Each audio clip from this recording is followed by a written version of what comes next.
샬롬 할렐루야. 히브리어 단어 묵상 쉬운 6번째 구하다. 사무엘상 13장 14절. 지금은 왕의 나라가 길지 못할 것이라.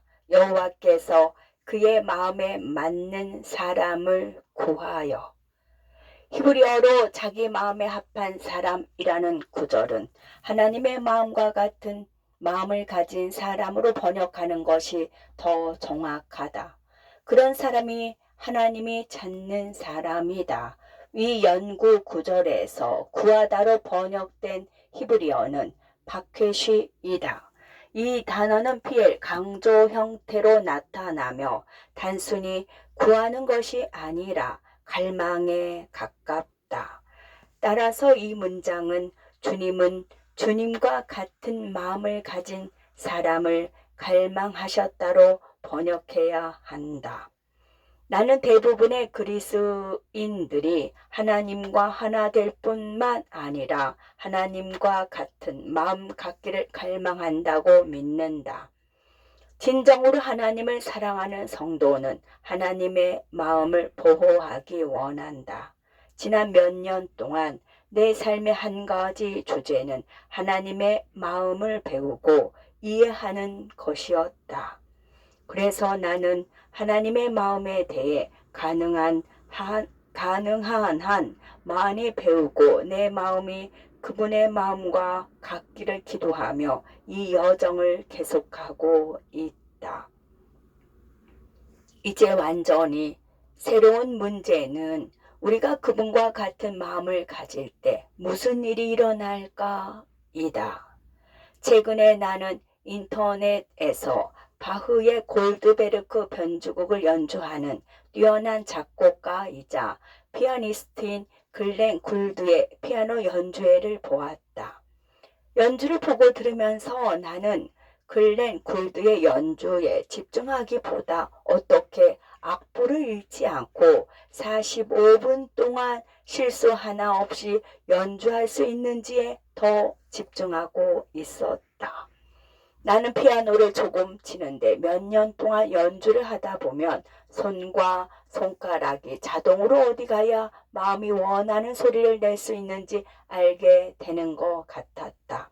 따라서 어떤 음을 연주해야 하는지에 대한 생각보다 어떤 소리를 만들고 싶은지에 대해 더 많이 생각하는 것이다. 이는 마치 악기와 하나가 되는 것과 같다. 실제로 굴드의 연주를 보면서 그와 피아노가 하나라는 것을 느끼지 않을 수 없었다.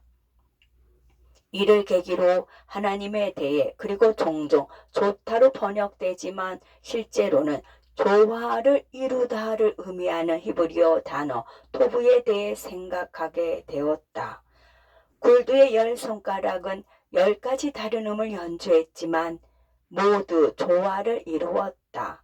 유대 문헌에서 자신의 마음을 따르는 사람이 음악적 표현이라는 것을 읽은 기억이 떠올랐다.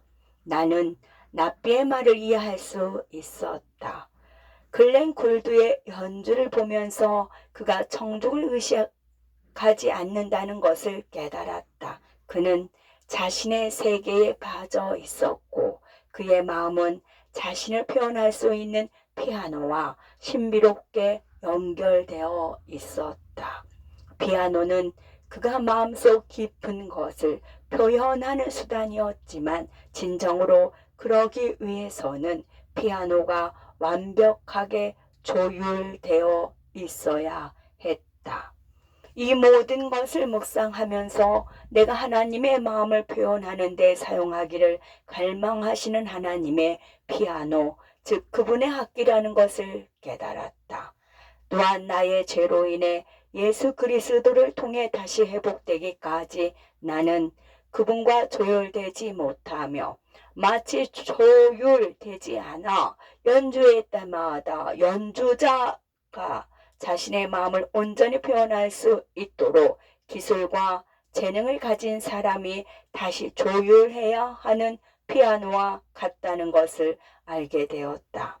주님이 우리를 통해 그분의 마음을 표현할 수 있도록 주님과 하나 되는 유일한 방법은 그분과 조율되는 것이다.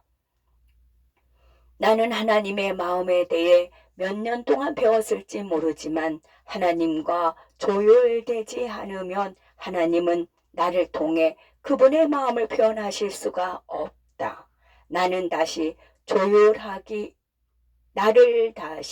조율하기 위해서는 그분의 아들 예수 그리스도를 불러야 한다. 예수님은 흘리신 피로 하나님과 조화를 이루지 못하게 하는 모든 죄에서 나를 깨끗하게 하시고 내 모든 삶을 그분과 완전히 조화를 이루게 하신다. 이렇게 주님의 마음은 내 마음과 하나가 될 수 있고 주님은 나를 통해 다른 사람들에게 그분 마음의 멜로디를 연주하실 수 있다. 지금은 왕의 나라가 길지 못할 것이라 여호와께서 그의 마음에 맞는 사람을 구하다. 아멘.